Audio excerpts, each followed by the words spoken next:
Welcome to another episode of the Single Leg Parlay NFL podcast. I am Al. That's new and improved Andy, Sunshine, and Danny. We're going to recap last week's NFL Week 2 slate and get into next week and give you maybe a pick or two to play. To recap our picks. Oh, but first, let's chug a beer. Thank you. I was very thirsty. Whoops.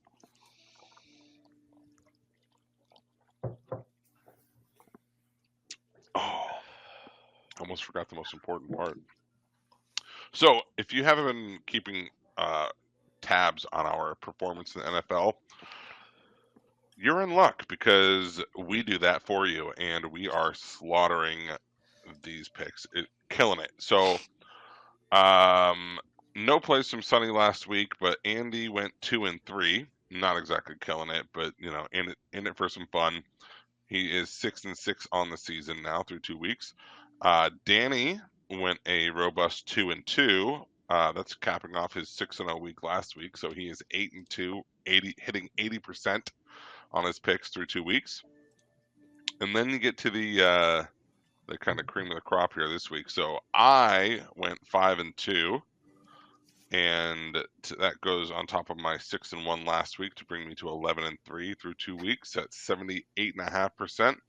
But I have been outdone yet again by the new and improved Andy, Matt, who went a perfect 4-0-1, bringing his season total to 7-1-1, hitting at an 87.5% clip. Matt, that's a fucking solid job, brother. Yes, I mean Andy's not doing his job anymore. Someone's got to step up for him. You know what I'm saying? Yeah, I totally get it. He's going to go bananas this week because I said that, and that's what I'm hoping for. I'm hoping to move him forward through the hate. Yes, a little friendly fire, a little light the fire, stoke the flame. See if we can jostle loose some positive picks from our boy Andy. Let's get into our favorite things from last week. We're going to talk about most impressive teams. What team impressed you the most? Let's start with Danny. Danny, what team impressed you the most? The Cardinals. I literally only picked them because two other people had the actual most impressive team of the week. Yeah. So I went with the Cardinals because, Kyler Murray looked really good, and Harvin Marison Jr. really showed up. So I feel like that's going to actually end up being, after week one, it looked like maybe he was going to bust, and now it looks like he's going to be the best receiver ever. So what a difference a week makes, right? It really does. It really does. So yeah, I'm going with Cardinals. They had a great game. Yeah, I think they've hung like 40 points twice now. But yeah, they're definitely. It's only been 2 games. You kind of alluded to it. We'll let Sunshine take it. What team impressed you the most? The New Orleans Saints, Al. You're damn right. That's a really entertaining team. It really was. It's really hard for me to compliment them, but damn, they look fucking good. The enemy of your enemy is your friend, right? Like anyone that goes into Dallas and just whoops the dog shit out of the Cowboys, I think most people can get on board with that. The Cowboys are a pretty good team. Whooping the shit out of them it means something. Kamara was just like on one. It turns heads. Yeah, it's one thing when you do it to the Panthers. It's another thing when you go into Dallas and do it. Or the Rams. Yeah. Just who the Cardinals did it to. The Cardinals hung with the Bills too, though. So Bills seem like they might be a team. They're definitely a team. Yeah, they're one of the teams in the NFL, as they say. I had heard a very interesting fact that the last time that Alvin Kamara had 4 or more touchdowns, it was against the same defensive coordinator at a different team. Oh, fantastic! And that guy just can't handle screen passes, huh? Yeah. Yeah. I guess Derek Carr is really bad under pressure, and so Clint Kubiak, I guess, has game planned some ways to avoid getting pressure onto him, despite injuries on the O line or a less than stellar offensive line. So it's a lot of like all or nothing in New Orleans style. It's like let's hold back some tight ends and running backs to help tackles on the edge, and then have 3 guys out running routes and just chucking it downfield and hitting home runs. So that works. That works with Carr because he's one of the best ever in Pro Football Focus's big time throws. One of my favorite stats that's ever existed. Great. So when he's got a wide receiver on the outside, he could hit that big time throw, and then it also sets up the screen passes. That's why one of the reasons Kamara went off, because when you have that extra and the fact that they can run it almost at will, so that helps. They have a good interior offensive line. Matt, what team impressed you the most? It's easy. You guys are both wrong. Both options were wrong. It's the Minnesota Vikings. Here's why. You've got the rebirth, the resurrection of a career that is Sam Darnold, who has gone 4 touchdowns and 2 picks. Workman-like, got your 2-1 there. He's completing 72% of his passes. Everything looks good from that perspective. Not amazing, but serviceable. Then you've got your 3 top receivers. Justin Jefferson, have you guys heard of him? He's pretty good. But the number 2 and 3 are Johnny Munt. Anyone know Johnny Munt? And Jalen Naylor. So Wow. the sum of the parts are better than the individuals, except for Justin Jefferson, of course. I feel like I've put myself in a fantasy so situation bad. where I've played Jalen Naylor before. I definitely have. I've never heard of Johnny Munt. I would have guessed. I thought you were going to say KJ Osborne, but he's not above Munt on the depth chart. Then Munt sounds like the kind of fish you buy in like a fishmonger, and you're like, is Munt good? Is it flaky? No, I would bet KJ Osborne shows up with a couple touchdowns this season, though. No. It ain't He's for a the red zone Vikings, threat. where he's not got targets yet. Johnny Munt sounds like he played for like the 1937 Cleveland Steamers or something. You know, like a team where He was the best wide receiver when there were only white ones. Yeah. Yeah. And he was I changed my 5'9". mind. I changed my mind. Osborne plays for the Patriots, so he might not score any touchdowns. They don't Oh, throw okay. touchdowns to wide I'm- receivers. yeah. He's on a different team. That's why he's not above Johnny Munt. But the Vikings won probably the cream of the crop in the NFC. Beating San Francisco was a big damn deal, and I have been Yeah. impressed considering I thought they were going to be dog shit. It's a hard place to win going into Minnesota and getting a win there. Even when they're not as good as people expect them to be, it's still a tough place to play, and they seem to be better than I think a lot of people expected them to be this year. So Best chant in the NFL too. Skol, is baby. awesome. brought to Will you we by get going? Zinn. Chris pulling out the Mike Zimmer stat. That's solid research. That is solid single leg parlay research. We're doing real Yeah. sports here. We're And not he was just- the head coach in Minnesota, which that's kind of funny. Ah. So now Tied it all together. life's a circle. Time is a flat circle. I also had the Cardinals down as my most impressive team, but I'm going to pivot last minute here since we already covered them, and I'm going to say the Bengals. They didn't get the job all the way done, but they definitely hung blow for blow with the Chiefs, and that was a fun game. And I think there was maybe some people pressing the panic button after their Week 1 loss. Or did they win Week 1? They just eked one out? No, they're 0-2. Oh, yeah. So, despite the 0-2 start, I think they showed some good fight against. Bing best gave me team in the league. preseason week 1. They lost to the Patriots actual week 1 when I was saying that Oh, they right. won. Yeah. That's what you get for using Bing. I read a stat today that was surprising to me. I guess it's not surprising, but Patrick Mahomes, since 2019, has had 18 interceptions overturned by penalty, and it is like by far the most in the NFL. Coincidence? No. I'm I not don't Uh, believe in referee coincidences, Matto. No. Yeah, dude. That's They're like always why. Yeah. narrow. Anthony Taylor. That's like TJ Lang. I always think of this like TJ Lang never got called for holding his entire 10-year career in Green Bay, and then he got traded or he signed with Detroit in his very first game. He got called for 3 holdings on one drive, and he was like, and it's like, dude, it's the color you're wearing, bro. You don't get the friendly calls when you're not wearing the winner's jersey. I mean, there's a pulled over by the cops joke here, but somebody should edit that out. Yeah. Yo, did you guys see all the referees yesterday? They all every one of them looks like they've been doing bicep curls in the offseason. Oh, yeah. This is not important to the conversation, but Land Clark in that Sunday night game is so vascular. So vascular. He looks like he could play tight end right now. I Sorry, I don't know what you're doing. I was just Do you guys dreaming. follow Roger Sherman on any social media? He used to write for SB Nation, but he always has a very fun twist on sports. And he posted about it was the Vikings game about the back judge or whatever it was who had to go in a dead sprint to catch up to Justin Jefferson on his long touchdown, and then Jefferson broke across the field and he had to sprint faster to get ahead of them, and then had to pirouette and pivot and stop on the goal line to be able to watch for a touchdown. I was like, damn, that's some fucking athletic officiating. I want to know like what boot camp they go to get in shape. It's one where they don't check for performance-enhancing drugs. More fit referees, NFL or hockey? Those hockey guys are skating the whole game, and they are hauling. So I would definitely say I'd rather have a beer with a hockey official. Oh, hell yeah. Yeah, I would probably say if you were going to put them like knives and chains at sundown in a park, I would take the NFL officials. That's true. I mean, just anything hockey when it comes to I'd rather have a beer with.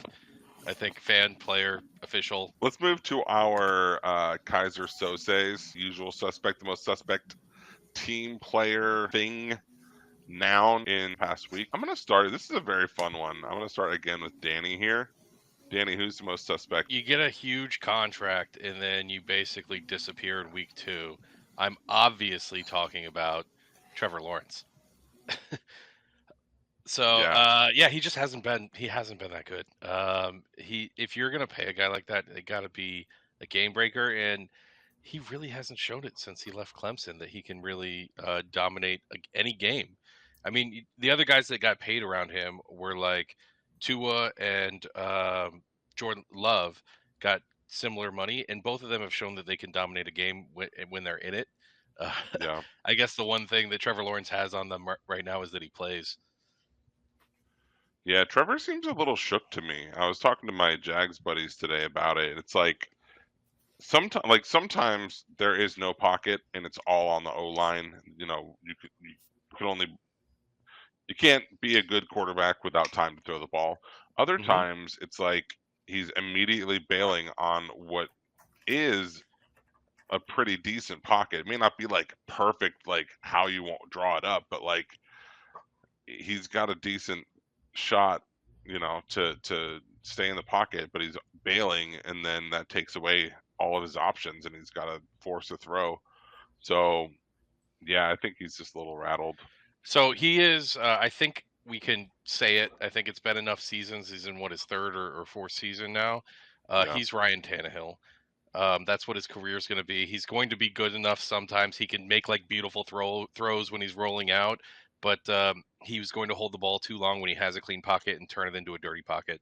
And he just doesn't have that like awareness. He does have escapability like Tannehill did, but just doesn't leave when he can. And I'm not saying that's a bad quarterback or career to have. He's going to make a couple $100 million,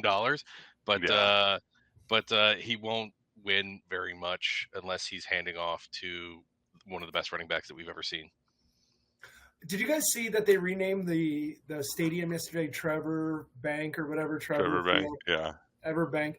Bro, they renamed the stadium after you. You got to complete 50% of your passes. That's like the minimum standard. Losing 50%. To the Browns in Trevor Bank, it's not great. But not great, no. Like his yards per attempt were okay, 7. But you got to be over 50%. You can't have a 48% day when it's Trevor Bank. He's got to get rid of the ball quicker. He's holding on too long. He's looking for the longer passes too much. He's not just taking what's there enough. Which those 3-yard passes sometimes will help the ending thing because 3 is better than 0 or a sack, which he's taken a bunch of. Yeah. They took a safety where if they would have had like half a second more, they had Brian Thomas like wide open, and it could have been like a 99-yard touchdown. But it requires a quarterback who's, willing to stand in the pocket that exists and not try and create one on his own on the side because he's not faster than Myles Garrett. All right, that's enough Trevor talk. Hopefully he figures his shit out. Matt, who's getting your Kaiser Soze? My Kaiser Soze is the Rams. The Rams. They had a decent performance week 1. They got beat by just the most Detroit thing that can happen, where you just run the ball into their face 100 times in overtime. But yesterday was so suspect. I know everyone on this podcast was kind of leaning towards the Rams with that 1.5. Shit was done early. And maybe the Cardinals are good, right? I think that's we need to make that a consideration. The Cardinals may be much improved than our expectations and what they showed last year, having Kyler back. Kyler is special, even if he runs around like a toddler with shit in his pants. they're just not good. And granted, there's no Puka Nacua. There's a lot of things you can point to, but that team sus. Yeah. Yeah. They got some work to do. I feel really bad for Matt Stafford. He just has nobody. Like, they have no run game. Like, they have no receivers. Well, yeah. I mean, it's like they have those things. They're just all hurt. Like, yeah. They have like 4 O linemen that are like done for the year. They have Puka Nacua out, and then so it's basically the Cooper Kupp and Matt Stafford show, and Cup's they out. don't have Aaron Kupp's Donald out. on defense Kupp- anymore to Kupp's cover out. up the boo-boos. Kupp's out now? Yeah, no, Yeah. so essentially what you're saying, Al, is they don't need to make more draft picks. They need to draft a trainer. Oh, I Yeah. like that. They should be wearing the bubble helmets or whatever they are. Oh, To his new helmet. Across the board. Put them all over wear elbow pads and shit. Come out looking like Goldberg. So Kyler didn't play much last year. Not to bring it back to the Cardinals, Yeah. but Kyler didn't play much last year. Is it possible that Jonathan Gannon is just a really good coach because he came into kind of a shit situation that Cliff Kingsbury left him, and he appears to have drafted fairly well and has rebuilt a defense. I think he's traditionally a defensive coach. Rebuilt their defense to be pretty solid, and then they look like they can score now. And if you add those two things together, that tends to be good in the NFL. Good defense and you can score. Yeah, I get him and Shane Steichen confused. I get I him think they both and came from the Eagles. I don't remember which one was the offense or defense. Jonathan Gannon, I think, is a good coach. I think you're right. Yeah. And he also looks like he could be like a stunt double for Murr on Impractical Jokers. For sure he does. He's got a lot of that to him, a lot of Murr. He's the one who had like super beta vibes when he like introduced himself to all the players. He was like shaking their hands like, "Hi, Yeah. I'm John Gannon." Yeah. Oh man, I think it's kind of good. I also think like simply not having like drama with your head coach and quarterback makes you a much better team just on its face. Can't argue with that.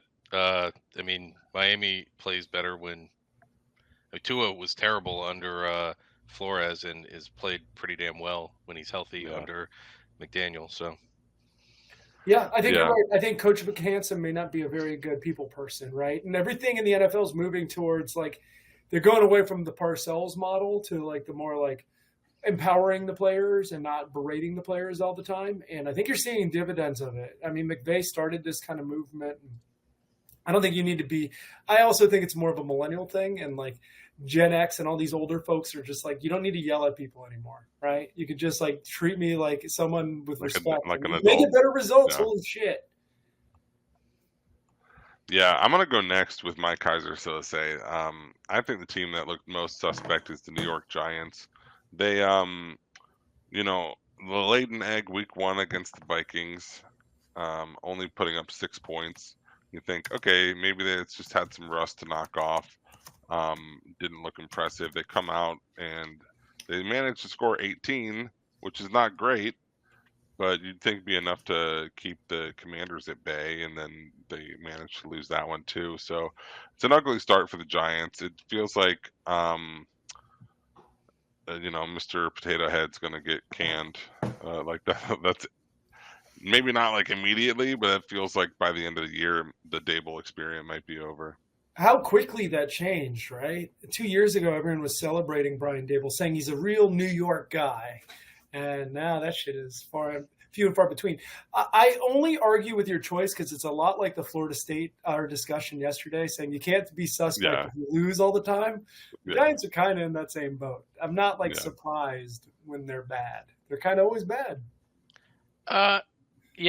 So their quarterback is not all that good, but they are also dropping balls when he's making good enough throws, which is got to be frustrating when you have That sounds like a lot like the Florida State situation. I agree. It's got to be super frustrating.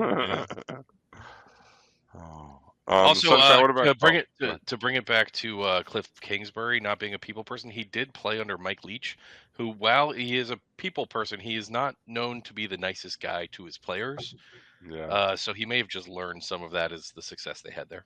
That's I really true. feel like all the NFL and maybe even on the college level, like the sort of like coach gurus, like the guys that are like smart and changing the game, are just not boomers. It's like Wow. just It's like young people have good ideas. turns out that like beating your kids isn't like the best like educational strategy. I It's disagree. kind That no. doesn't make sense. I feel like these girls would behave more if I hit them. Yeah, you sound like you'd be a great coach in the 90s. Sunshine, who you got? Who's getting your Kaiser Soze this week? Caleb Williams. Oh, interesting. I don't know if like this is an obvious pick, but I'm just gonna read some stats right now to you. 0 touchdowns. That's not very many. No, it's actually 0. But It's the least amount you can have. it's the least amount you can have, right? You can't have less.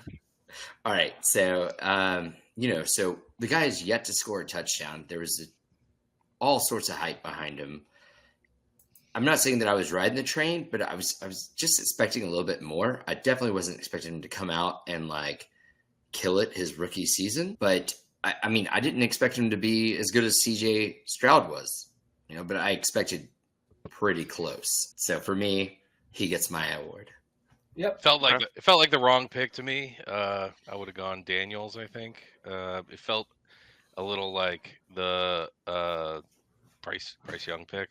So just kind of a guy who was really good in college. He doesn't have the size limitations or the athletic limitations that Young has, but he might not have the like mental fortitude to dominate. And I don't want to be like the guy who's like, oh, everybody's soft. But, there's something to like crying on the sideline after games, like into your mom's lap and stuff. That's a little odd, even like for any player. I mean, it's not a great look in like the most, like steroid masculine, like testosterone filled sport there is.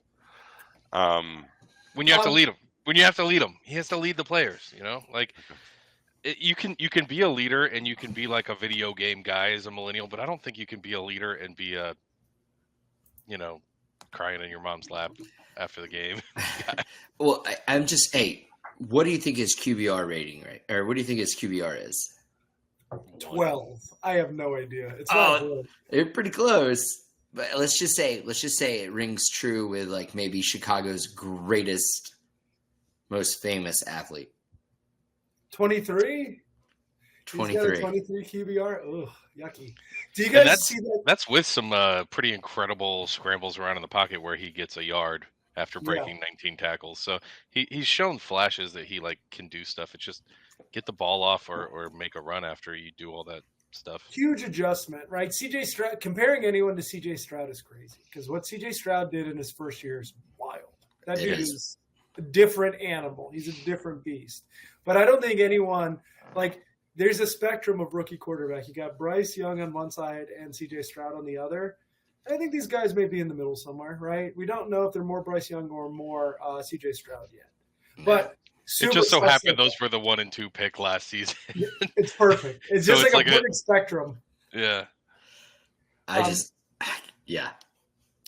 Did you guys see the tweet that Caleb Williams put out to Torrey Taylor? Torrey Taylor, great Iowa punter, new punter for the Chicago Bears.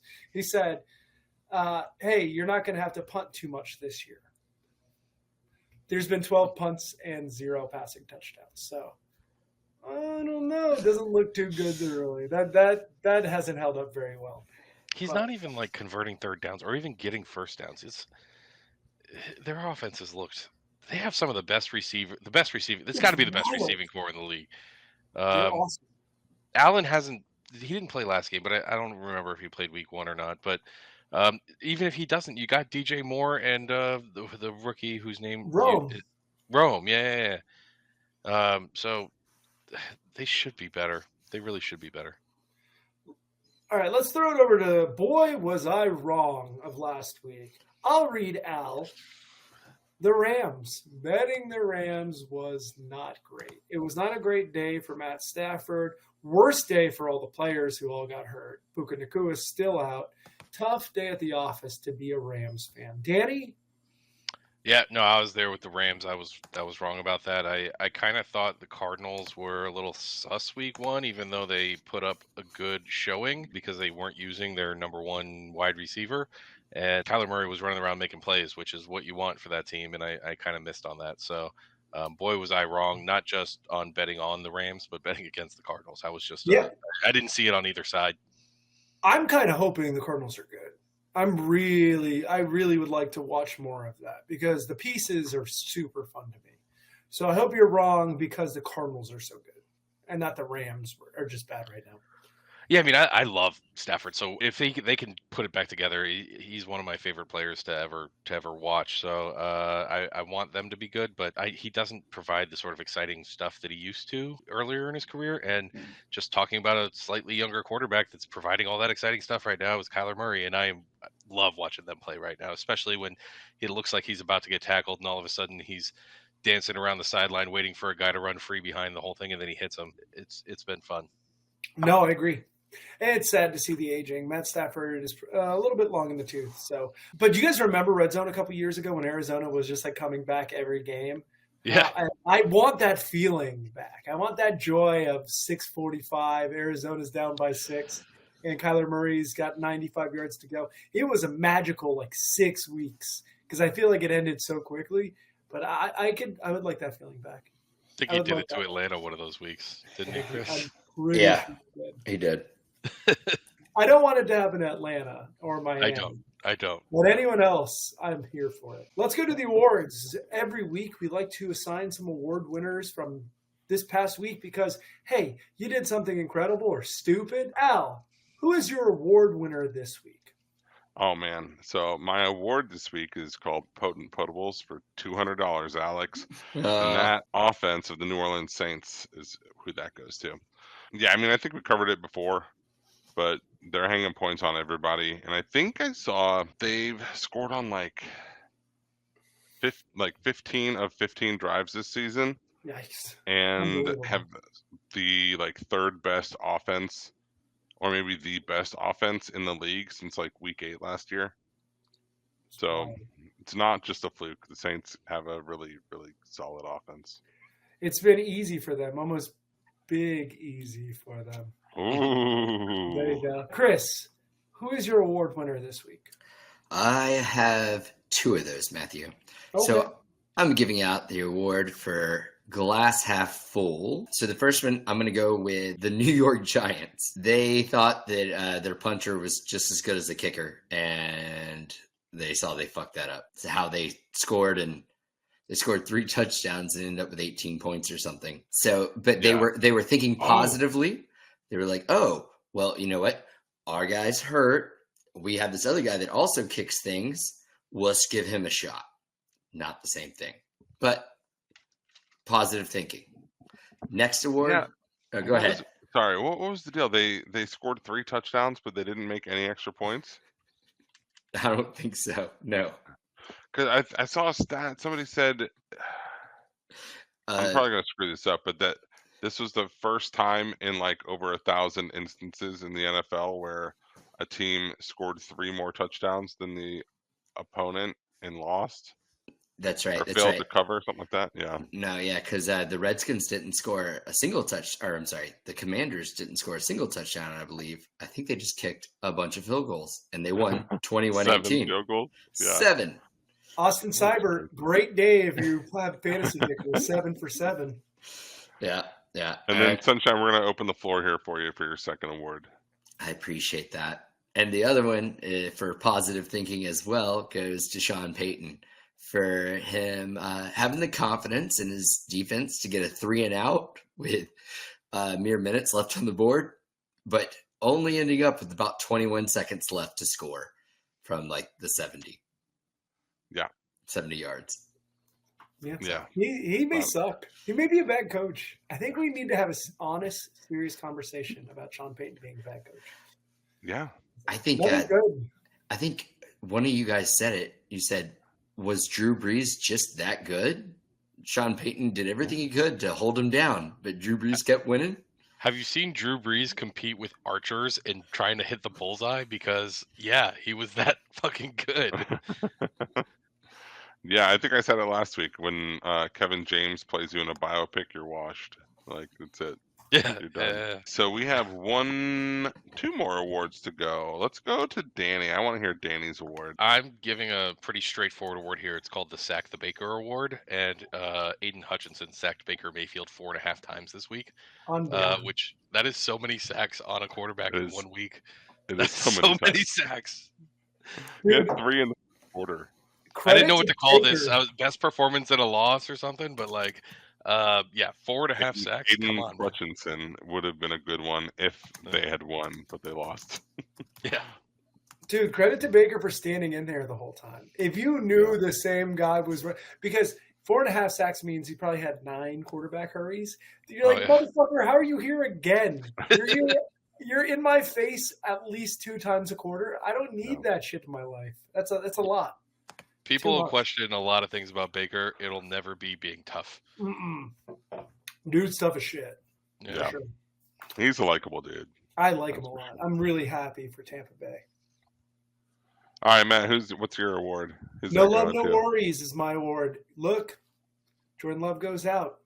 Everyone, even us here, we're telling you, bet Green Bay. This feels like a weird line. It feels like the right time to bet Green Bay as a dog at home. And they covered. Not only did they cover, they won. Malik Willis was the ultimate game manager. They handed the ball off 423 times in that game to pretty good success and just made the game miserable to watch. But credit to the Packers. No love, no worries, man. Yeah, I really think Matt LaFleur is a very good, like, round peg, round hole coach. You know, he's not going to try and force someone to be something they aren't in order to win, because it's not a very good way to win games in the NFL. So I think Malik the Willis, limitations of your quarterback and you play within those. It was not terrible for only throwing for 122 yards, but he completed most of his passes, all pretty much behind the line of scrimmage. One of them was a big play to, I believe, Josh Jacobs, if I had to guess. But yeah, he got a 39-yard pass, and so like basically outside of that he completed 11 passes for 100 yards. That's not terrible. You know, he played fine. Game manager, baby. Big Ten quarterback of the week, Malik Willis. Yeah. Not what I expected out of Malik Willis coming out of Liberty. Yeah, he was awesome. He'd light it up. I do want to play one quick game. I know we're kind of going long here, so let's play a quick game of a game I like to call Are They For Real? I'm going to say a team name, and you're going to tell me if they're for real or not for real. It's a good game. I think we're going to be in consensus here, but the New Orleans Saints, Al, are they for real? I think so. I mean, they're for real in that I think they're making the playoffs for sure. I think they will be slowed down at some point this year, but I think that division looks like theirs at the moment. Although the Bucks are right in there too, so I don't know. It's went from being a division that looks bad to like one that might be really good. Anyone else have an argument against New Orleans? You know I love eyeshadow. Yeah, you do. Speaking of the NFC South, we have the 2-0 Tampa Bay Bucks. They went to Detroit, right? The game was in Detroit yesterday. Mm-hmm. And they have 2 wins. Danny, are the Bucks for real? Yeah, these aren't your Jack Sparrow type of pirates. These are your Blackbeards. These are your Somali pirates that are taking over cargo ships now. So I mean, Baker Mayfield's out there saying, "I am the captain now." I got to say that the Bucks are for real. They had some turbulent seas yesterday, and they came up through it, and they look good. They got that booty. No, I agree with the Bucks. Anyone else have an argument against the Bucks? I think I agree there. I just to piggyback on what Al said, this was a division that was really in question, and they got 2 teams that were saying they're for real. The good thing is that the Panthers still exist, guys. So you can rest easy, rest your head on a pillow now, and you got some easy dubs coming. There's 2.5 really good teams in that division. There are. Sorry, Sunshine. Mm-hmm. Um, I mean, the Cardinals are only 1-1, but they looked really good on the road at Buffalo, and they spanked that ass against the Rams. Chris, are the Cardinals for real? The Cardinals are indeed for real, Matt. Hell yeah. Hell yeah. Anyone have an argument against the Cardinals being for real? yeah, I I've think given no.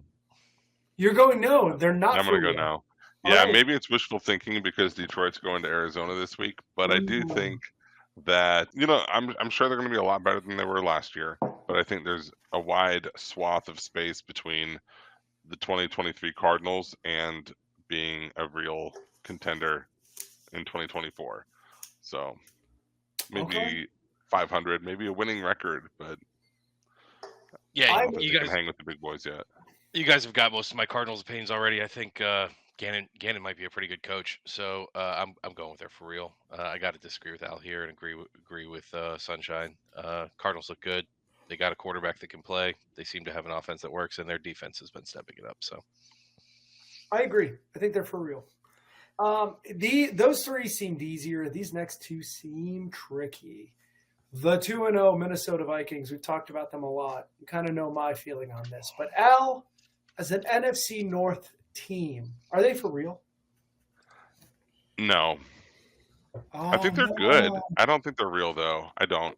I think any team that is trotting Sam Darnold out there for the entirety of it is gonna get figured out. It's gonna get slowed down.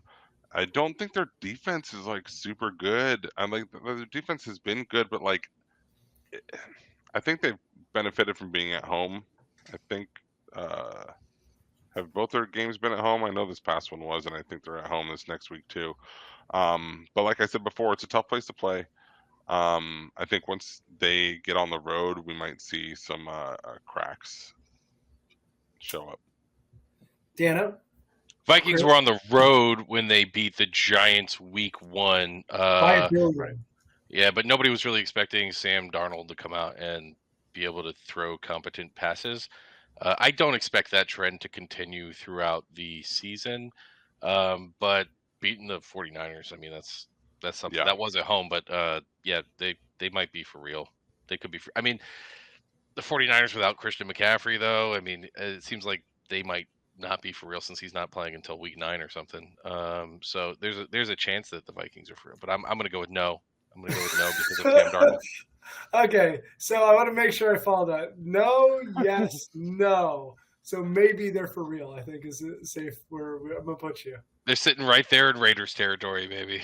They're Schrodinger's Vikings. Sunshine, real or not real? I think that I think the Vikings are real. I think that they're competitive for their division. I think they're always in that, especially when they have like Justin Jefferson, right? He's for real. He's for real. And I mean, I know that Sam Darnold hasn't been for real in the past, but as an optimist, is Sam Darnold for real this season? I don't know. Tune in next week to find out. Yeah, glass half full guy over here. Final one that I want to end on, and this one I don't know how I feel about it, but it is the khaki and blue that is the Los Angeles Chargers under Jim Harbaugh. They are 2-0, and they have scored 48 points and given up 13 to this point. So, Danny, are the Chargers for real? Absolutely not. So you're saying when they scored all those points, they did it against the Panthers, like, come on. And then the week 1 they played the Raiders. It was like Gardner Minshew's, playing, and he's starting there. I don't know if like beating the Raiders is really all that much to be happy about. I know the Raiders did beat the Ravens this week, so they might be for real, but again, the Raiders are sitting in there in the are the Raiders for real territory. I don't think there's any chance the Chargers are for real. I just think that you're looking at them playing a really bad team well. Okay. Yeah, it's a resounding no from me as well. I think they might lose 4 of their next 5. They go to Pittsburgh, they host the Chiefs, they go to Mile High, they go to the Chargers, and then they host the Saints. That is a tough road. Hard to find 2 wins in there. Man, they have a lot of tough road games. They got to go to Cleveland too, which is not like the easiest place to play. Yeah. Sunshine, are they for real? I'm not going to say that they're for real. I mean, I do like Justin Herbert, and I like J.K. Dobbins, and I think that's good, but I don't think Jim Harbaugh's for real in his first season. Yeah, I don't think they're real either. I want Justin Herbert to be good. I like a lot of the players on that team, a bunch of Knowles on that team, so it also makes me like them for that. But I'm going to go with not for real. Yeah. That brings us to the end of the Week 2 NFL Recap podcast. I appreciate all of you guys listening, tuning in. Please rate, review, subscribe. Go to singlelegparlay.com. Oh, yeah, Subscribe, that's the baby. place. We need you. With slide right in your Singlelegparlay.com, email. baby. Chuggy legs.